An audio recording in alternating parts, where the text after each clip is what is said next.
Reactor online. Sensors online. Weapons online. All systems nominal.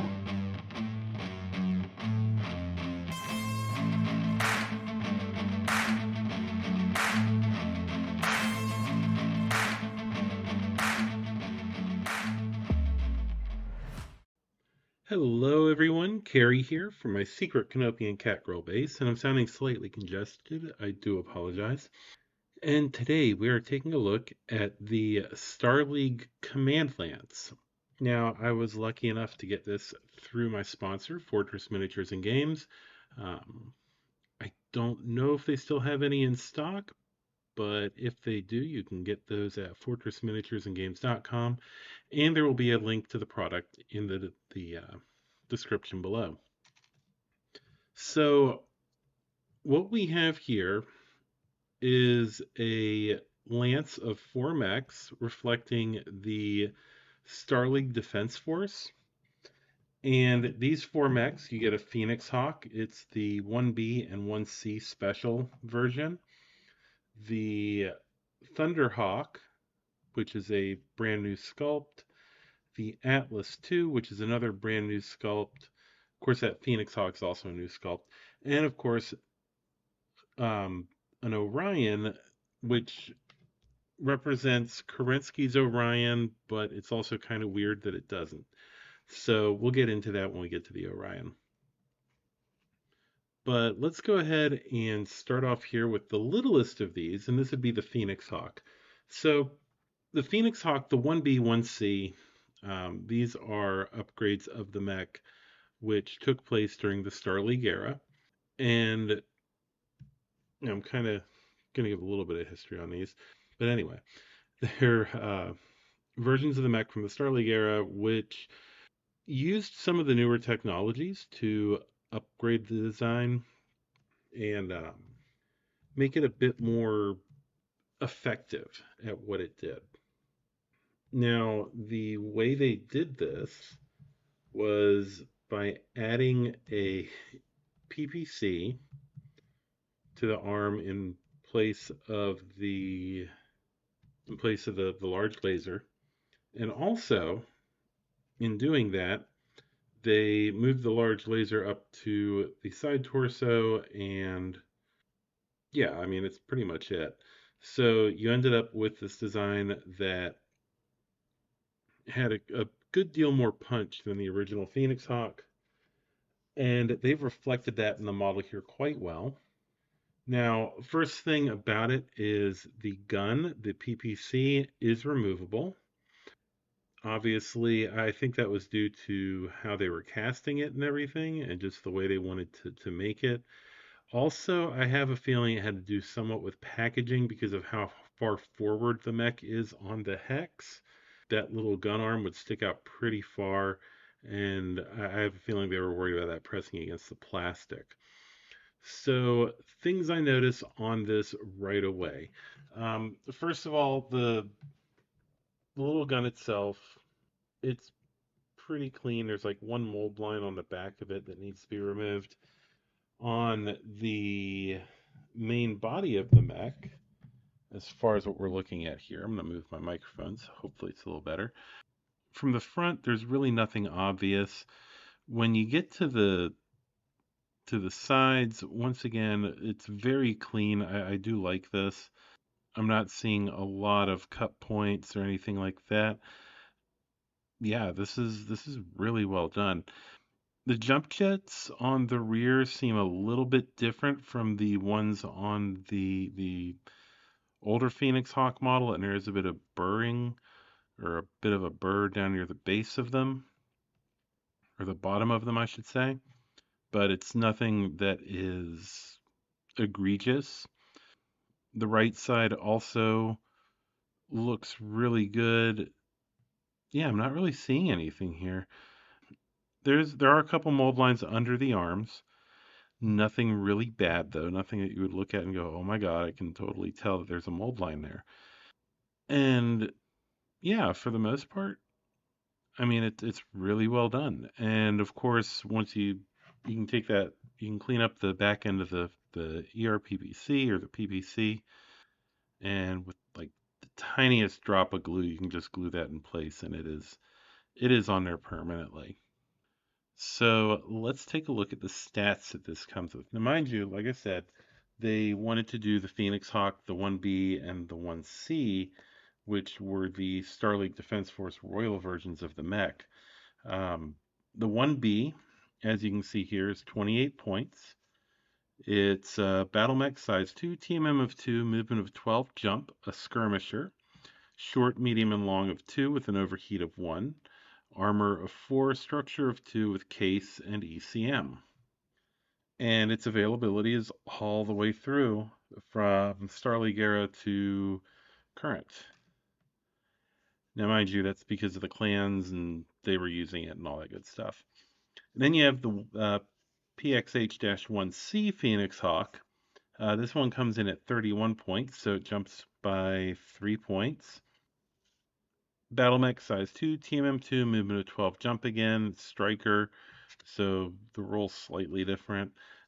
Short of 3, medium of 2, long of 1, overheat of 1, armor of 5, structure of 2, once again with case and ECM. Personally, looking at this, I would probably go with the 1B if I had to pick one. They both have the overheat value of 1. They both have a medium of 2, which is your most important value, to be fair. Your long range drops off by 1 on the C, and you gain 1 armor, but there's really not too much else to say there. Also, the 1C is available for every era, once again, because of the clans using it in the homeworlds. As far as pilots, we have a double-sided pilot card for the Phoenix Hawk. On the first side, we have Captain Gu Minyan. Minyan. Hope I'm pronouncing that correctly. I'm assuming this is a person who got canonized or not. I mean, but it's Gunnery 2, piloting of 3. They're an instructor at the Gunslinger program. Their special abilities are Jumping Jack, which reduces attacker movement modifier from +3 to +1 when jumping, and Speed Demon, which you add 1 movement point to running and 2 to sprinting, but you may not make weapon or physical attacks that turn. And then we have the other side, Gu Garathan. They are a lieutenant in the Crater Cobras. They're a 4-gunner, 3 pilot. They have a special ability of Bloodstalker, which is -1 to hit modifier against single enemy, +2 against all others, until enemy retreats or is disabled or destroyed. Decent pilot cards. Like I said, the Phoenix Hawk, I would go with the 1B over the 1C and Alpha Strike, simply because you're not getting a lot of return for the 3 points. And getting into short range can be a lot harder than you think sometimes, but also it depends on the scenarios. Like if there's a King of the Hill scenario in there, the 1C is obviously better, but if there's not, then the 1B works fine. So, getting to our next mech, we have in front of us here the Thunderhawk. Now, the Thunderhawk is a chonky boy.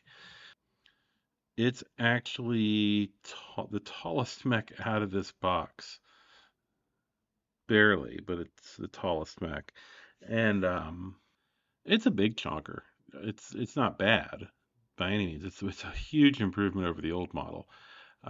Looking at it from the front, the head detail seems a little off. I don't quite know how to describe it. Almost like there's a clip point right near the front of the head, but you can see clearly where the cockpit is. A couple little shot traps there and one underneath the head, because it's not science fiction without shot traps, right? Let's see. So far, so good. The front looks good. The front of the barrels seem to be devoid of the classic burring that you get with the plastic mechs. From the left side, everything is clean. I mean, super clean. They have stepped up their game on this. The rear. Okay, so this is where I can start to see some stuff. Nothing bad. On the rear of this miniature, we have a little bit of a mold line, and they've hidden it quite well. They've put it into the corner of the detail, so it just looks like a sharper corner almost. But because of how sharp that is compared to all the other corners, you can obviously tell it's a mold line. The back of the mech looks really good. The right arm, I think that's a clip point, or it's just a little tiny bit of mold line. I can't tell. Yeah, they did an amazing job on this. I take that back about the burr. On the right arm Gauss rifle, on the outside edge, there's a little bit of a burr, but it's nothing really bad. Like that can be made to go away in a matter of seconds. So yeah, no, this is beautiful. The thing that I think is really cool about it is I don't think the Thunderhawk has a jumping variant. No, it's at least not on the cards that they provided. And it has, I guess there are heat sinks in the legs, and there's like you can see the way the body is molded to allow ventilation to those heat sinks. So that's pretty cool. But yeah, overall, this is like a 10 out of 10 as far as well, as far as everything. It's a awesome new sculpt of the mech. Looks way better than the old one. And also they have done an amazing job on the amount of detail and just yeah, this is a stellar miniature. Now, looking at the cards that we get for it, we get two Thunderhawk. We get one double-sided card, so we get two Thunderhawk variants in this. And unsurprisingly, they're both quite similar, although a little terrifying. We have the TDK-7X Thunderhawk at 51 points. This is a battle mech, size 4, TMM of 1, movement of 6 inches. It has a short, medium, and long of 5 with an overheat of 2. Now, armor, we have, let's see, it's 4, 8, 10 armor, 4 structure, no special abilities. And this is available all the way from the Star League era until the Ill Clan. The other one we get, and this is the slightly more terrifying one in my opinion, actually maybe not. That's a tough call. Okay, so I'll explain it in a second. The TDK-7S, it's 52 points, battle mech size 4, TMM1, movement of 6, sniper, short of 5, medium of 6, long of 5, no overheat, 10 armor, 5 structure with no specials. So, okay, both of these are susceptible to ammo explosions, which yeah, that just sucks because it's a lot of point investment without a case, which eh, yeah, that could hurt really bad. Other than that, though, looking at these, so like your initial thought would be okay, 6 damage at medium, 5 at short, 5 at long. The 7S for 1 point is far superior, and you get one more structure. But looking at the 7X, it costs a point less, and since you already have no case, yeah, that overheat too does not seem like a bad idea. Especially because what you could essentially do is use the overheat 2 on one turn at long range and either waddle behind cover with your very slow movement now, or you stand still and you fire without overheating. You get a -1 for standing still. You're still at long range. Yeah, that seems and it's also there I refer to it as a death blow, which is when you get killed and you suddenly, if the initiative has swung the way you want, you can overheat before you're removed from the table. So in that case, this can crank out 7 damage at medium and short if you get killed before if this is destroyed before you end up shooting, you can then shoot and yeah, absolutely just wreck face. So let's look at the pilot cards that we have for this one. We have a double-sided card again. We'll start off with our Star League era person, Master Sergeant. Ooh, Massasoit. Oh, I'm mispronouncing your name. I'm so sorry. Um, Massasoit Mini. They're in the 26th Royal Battlemech Division. They are a 3-gunner with 5 piloting, skills of Lucky 2. So they can do this, they can re-roll a failed attack or piloting skill roll twice per scenario. And Slugger may improvise and use a club single-handed, allowing use of weapons in the torso and other arm as normal. Essentially, yeah, that's a pretty cool ability in Classic. And then we have Turov Mangan, 4-4 gunner pilot in House Merrick's first Augustine Arquebusiers. Figures I can pronounce that right. That's a historical gaming term, though, so yeah.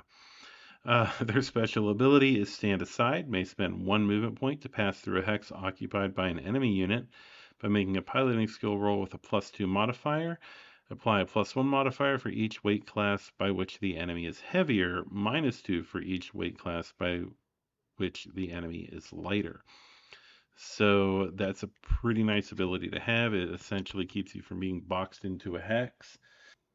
Alpha Strike, I know it works a little differently. You essentially have, if any of you have ever played War Machine, you have essentially what is similar to the push mechanic from War Machine.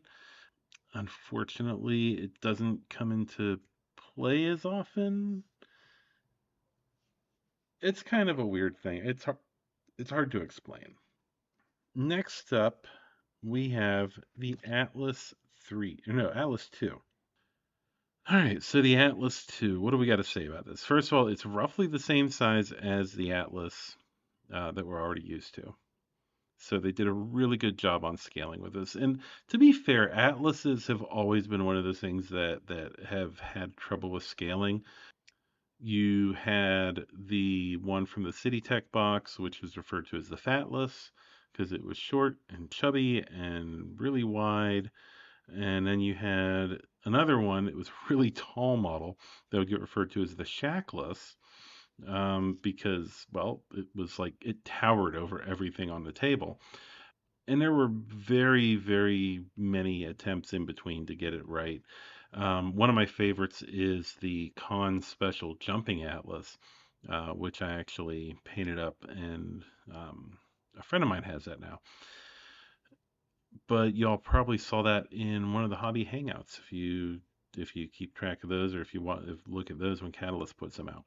Anyway, enough about my Atlas. Let's talk about this one, which I guess is also my Atlas. This is an Atlas 3. Quite frankly, I like it. It's a little weird. Okay, so let me talk about this. The Atlas 3 has an ultra autocannon on the arm, but they model it as a 6-barreled, or no, 5-barreled autocannon, which usually in my head, like an ultra, pretty much just have a fast reload. Essentially it has a quicker autoloader. The rotary autocannons I always thought of as the multi-barrel, 5-barrel, 6-barrel autocannon that you see. But Catalyst has taken the route of ultra autocannons are multi-barrel weapons, which, they can do that. I have no problem with that. But to me, I feel like it should just look like an autocannon. That being said, let's look at the model here. So from the front, we're very clean already. I can see the tiniest bit of a mold line in the mech's right leg, the one that's stepping forward. It's nothing egregious though. It's mirrored over on the mech's left leg actually. So that's not too bad. You can kind of see it mid thigh on the left leg, the mech's left leg, but there's no other real mold lines that you can speak of from the front. Let me feel the barrels.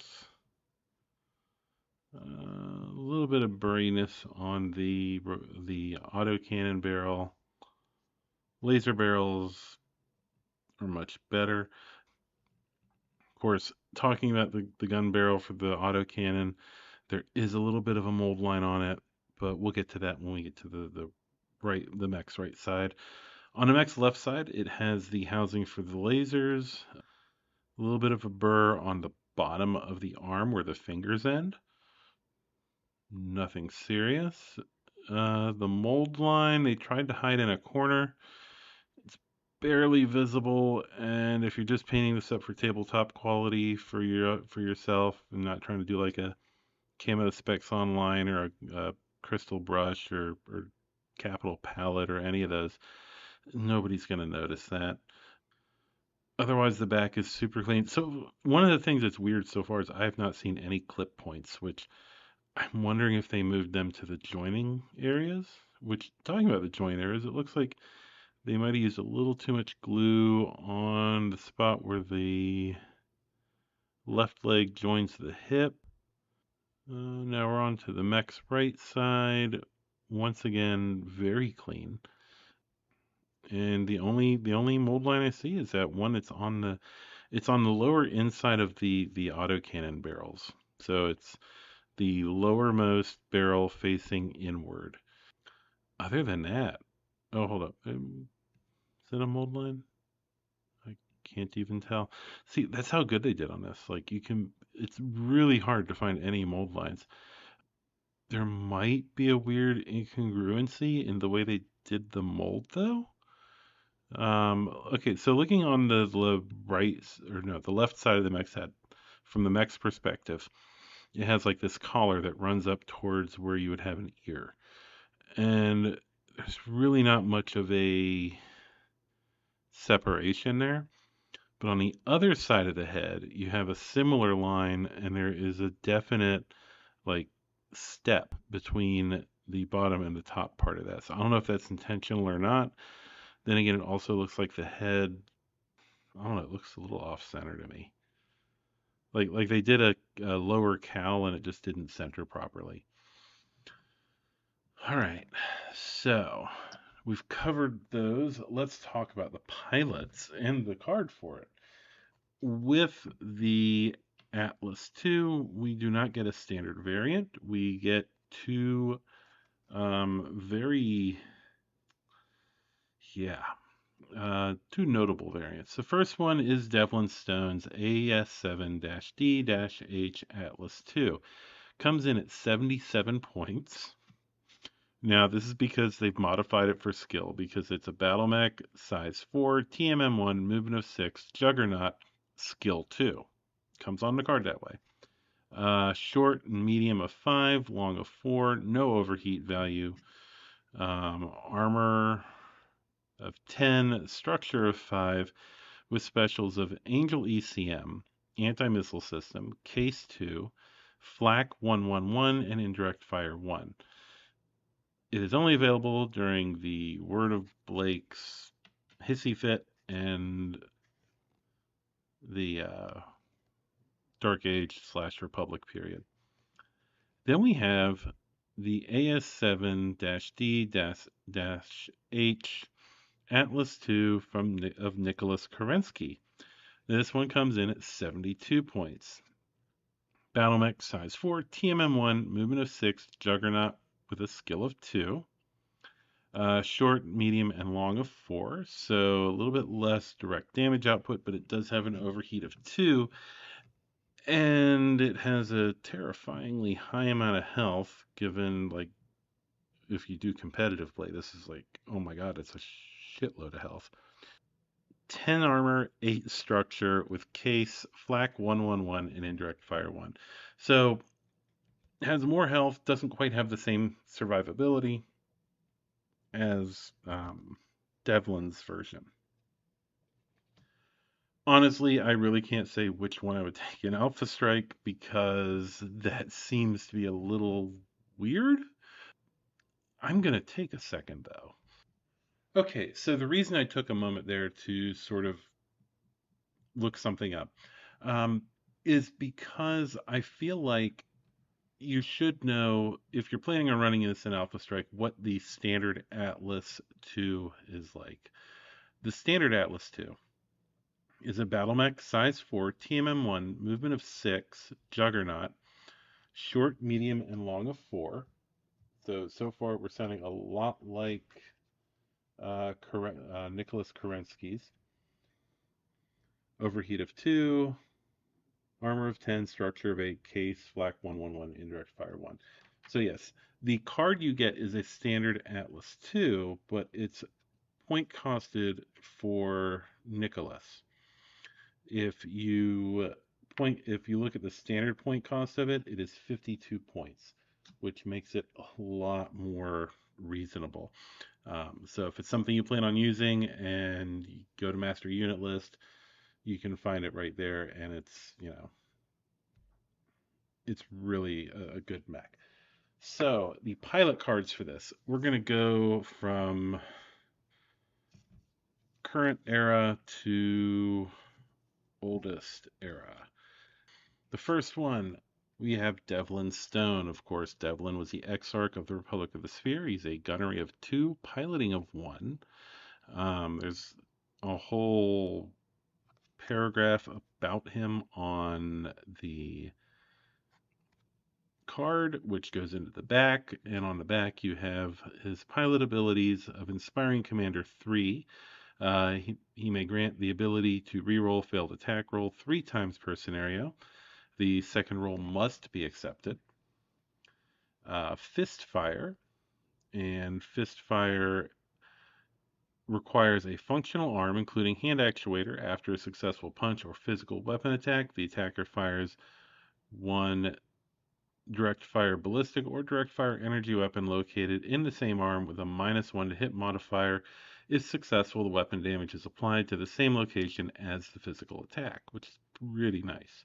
And then Float Like a Butterfly 2 may reroll a successful attack or determine critical hit rolls where stone is the target twice per scenario. The second roll must be accepted.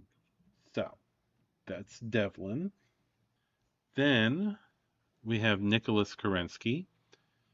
He is a 2/2. He's the Ilkhan and a member of Clan Wolf in the Golden Keshik because he's the Ilkhan. Once again, you have an entire paragraph about him on the card, front and back. And then you get to his special abilities, which are Tactical Genius. Prior to play, select a commander for your force. If Kerensky is your force commander, you may re-roll your initiative roll once each turn. The second roll must be accepted, even if worse than the first. Iron Will, opponents using the animal mimicry antagonizer or demoralizer SPAs against Kerensky receive a +2 target modifier to activate the ability. Add Headhunter. Kerensky can automatically identify enemy command units and gains a +1 initiative bonus, cumulative of max of +3, for each opposing command unit destroyed or disabled. If no enemy units are designated as command, the highest BV cost unit in each formation is considered the command unit. And then we have one last pilot. Like I said, I was going newest to oldest. The oldest one here would be Aaron de Chevalier, the Deputy Commanding General of the Star League Defense Forces. Once again, you have an entire paragraph about Aaron, and he is a 1 gunnery, 3 pilot, so not too shabby. In fact, he's really good. It's almost at like bounty hunter levels if it wasn't for the piloting. Special pilot abilities. Forward Observer, when spotting for an artillery unit, grants a -1 to hit modifier to that unit's attack. When adjusting fire, apply an additional -2 modifier until shots land on target. May also make attacks during the weapon attack phase while spotting without imposing a 2-hit modifier on the artillery attack. An Inspiring Commander 3 to Chevalier may grant the ability to reroll a failed attack roll 3 times per scenario. The second roll must be accepted. So there we have the Atlas 3 pilots. And then finally we get to the mech that I know everybody has been wanting to ask about. That would be the Orion. So, a few things about this Orion. First of all, it's Kerensky's Orion, but it's not Kerensky's Orion. We'll get to that momentarily. But also, I'm going to talk about the model, obviously. So first, let's talk about the model, and then we'll talk about why this is and isn't Kerensky's Orion. First, before we even talk about paint, looking at the model from the front, no mold lines. Like clean as a fucking whistle. Get to the mech's left side, once again, no mold lines. Get to the rear, I'm looking up, there's one on the back of the right arm, barely visible. There's nothing there. On the right side, once again, no visible mold lines, and we're back to the front. Go underneath the arms, and there's nothing there. Look at it from the top, there's nothing there. This is immaculate. Okay, so first of all, if every model that came out ever was this quality, nobody would be able to touch them. Hold up, I take it back. There's a slight little burr on the left arm rear. But other than that, so it's like 2 little spots. And thing is, I don't know if I can clean it. Here's why. Because this model is a pre-paint. Now, let's talk about that pre-paint. So a lot of people have 2 different impressions of pre-painted models. One of those would be the HeroClix, or even the Mech Warrior Dark Age models. Those had problems. They had big problems. So yes, there's something to be said there about some worry about, oh my God, are these models going to be horrible? They're not. The other end of what people would know is X-Wing, which X-Wing is pretty good. It's not perfect.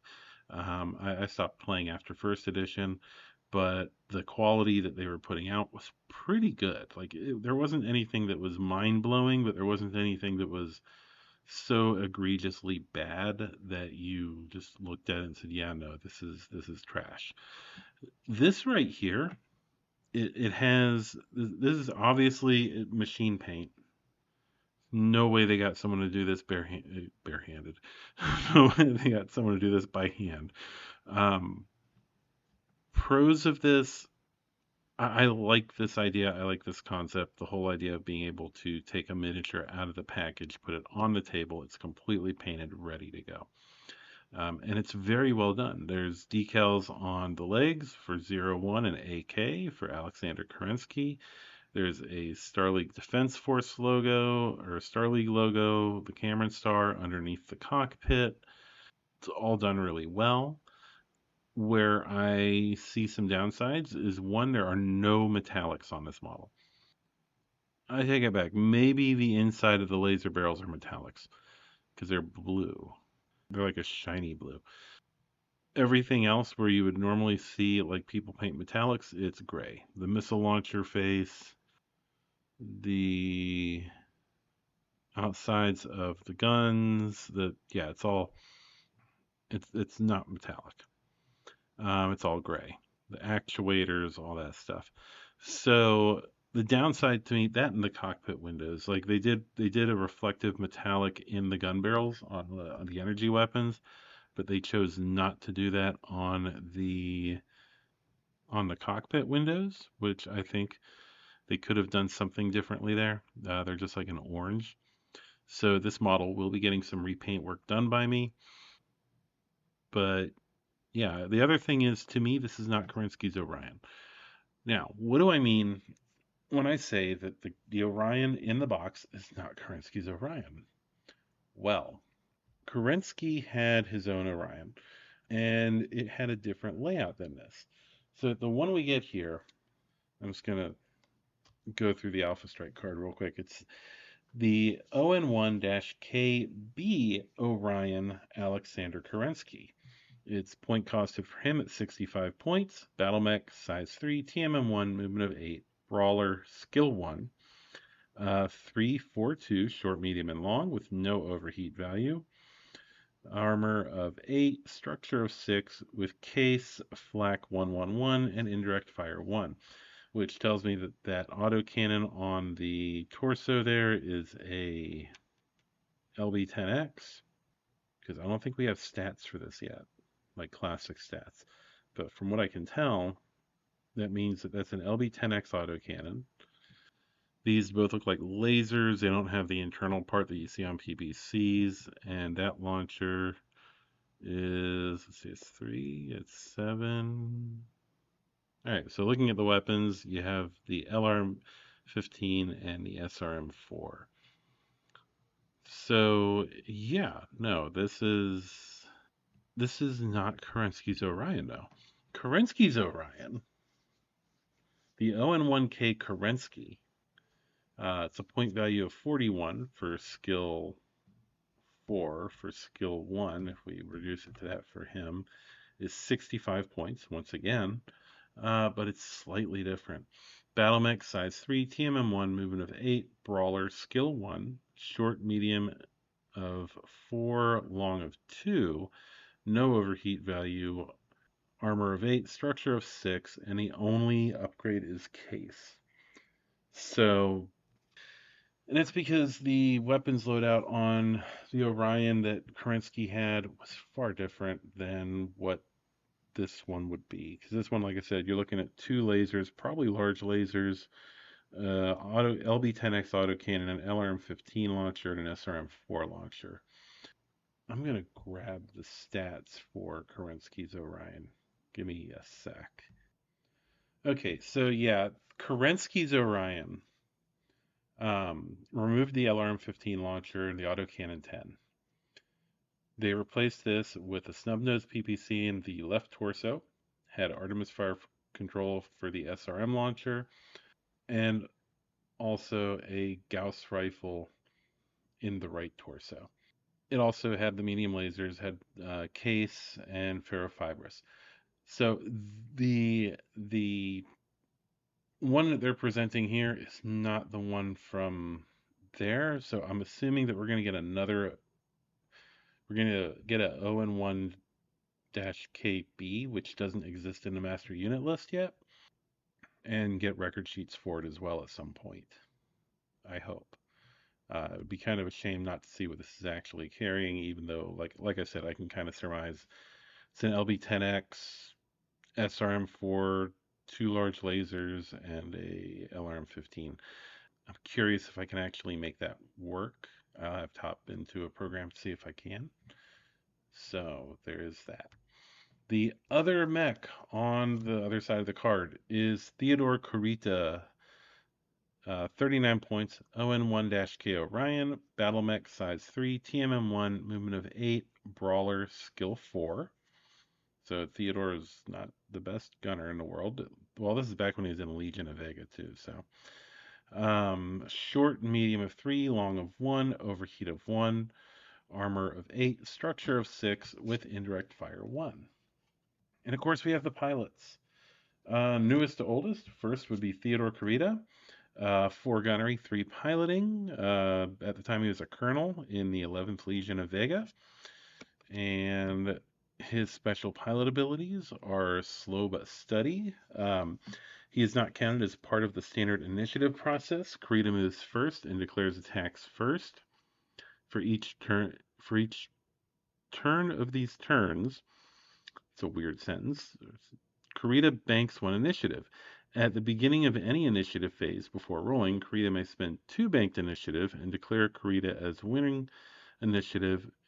Kurita moves last and declares attacks last this turn. Inspiring Commander, 3.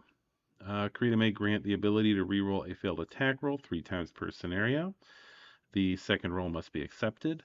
And finally, Forward Observer, which we already covered as well, pretty much makes you far better at spotting for artillery. The other pilot we have is the late, great Alexander Kerensky.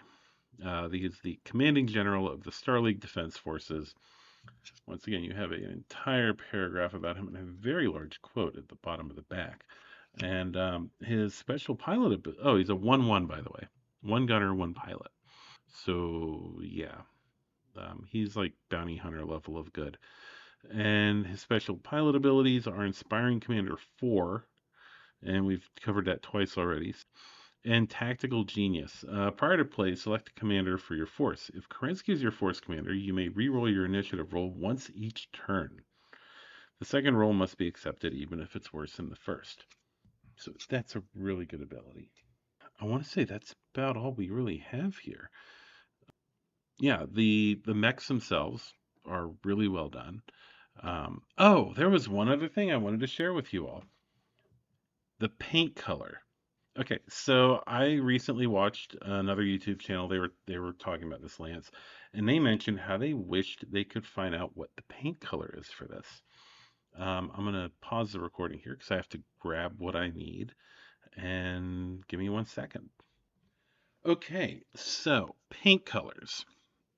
What you see here on your screen is 71.050 light gray from Vallejo Model Air and MMP-025 U.S. Army Olive Drab FS34088 from Mission Models.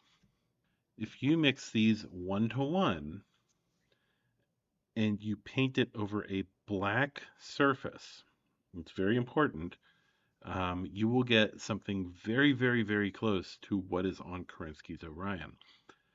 The darker green patches that you see, I have not figured that one out yet, but I think that should be a straight out of the bottle color. I just need to find it. But yeah, so if you want to paint up more Star League mechs in the same colors as Kerensky, then that's how you do it. It's literally those two colors mixed together over a black base. And the yellow I haven't tackled yet, neither have I tackled that green. The yellow is probably, it's like a mid-tone yellow. I don't think it's the most important detail on there, but the darker green, I swear I have seen that straight out of a bottle somewhere. I just have to track that down. But yeah, so for that base olive drab color, that's what you need right there. And I get why they do it that way, why it's that light of a shade of olive drab. And that's because I've painted olive drab mechs, and under most lighting, unless it's in direct sunlight or daylight bulbs, they look black. So that is why they went with that. And I understand it. Generally, I try to go with U.S. Army interior green, also a mission models color, and then do military shader over it, which gives you a really good, nice, deep olive drab. They went for more of the drab than the olive on the SLDF color scheme, and now since I have a SLDF color scheme mech, I know how to paint them. And I might end up going on an olive drab binge again, which ought to be interesting. So, yeah, if any of you were wondering how to recreate that color, that's as close as I've gotten so far. And of course, you can see here on the hex space that I painted some on. And once again, it has to be a black base coat. If it's a light colored base coat, it just comes out too bright, too bright green.